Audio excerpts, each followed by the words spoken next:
Do you ever worry about your faith? Do you ever wonder if you're really saved? Do you ever really wonder if all your sin has been forgiven?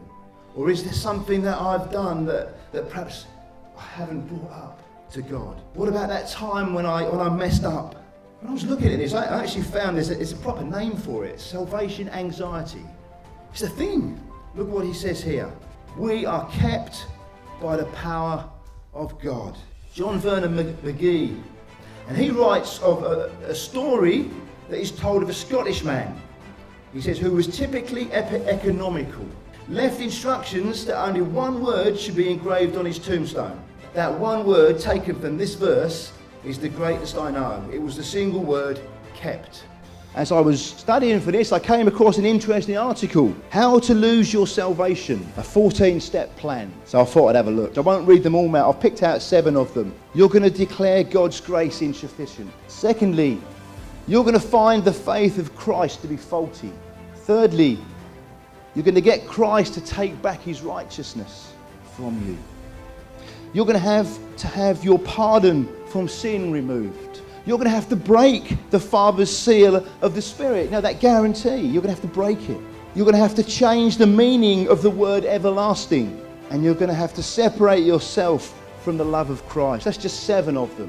You can't do it, can you? Do you know, friends, nowhere in the Bible are we instructed to do anything to try to keep our salvation. Because we couldn't do it, could we?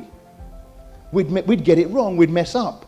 Nowhere are we told to try to do anything to keep our salvation. We're told to work it out in fear and in trembling, and that means to live it out. And we need to know the one who is keeping us.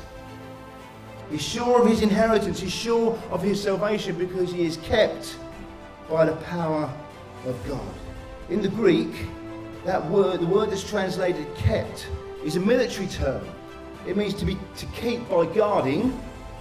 And secondly, it means to keep under guard, blocking up every way of escape as in a siege, providing protection against the enemy as a garrison does. Before Jesus came and provided salvation for us, and they knew that they couldn't, so that's why they had sacrifices. But that's like being kept as in a siege, kept by the law. In Philippians, Paul writes, be anxious for nothing, but in everything by prayer and supplication with thanksgiving let your requests be made known to God, and the peace of God which surpasses all understanding will guard or keep, same word, your hearts and minds through Christ Jesus. So Peter's telling them that they are kept by the power of God, and that this keeping is that they are being kept from wandering away from him, and they are being protected from attack. Not physically, because they're suffering persecution, but spiritually they are kept. And it's all by the power of God.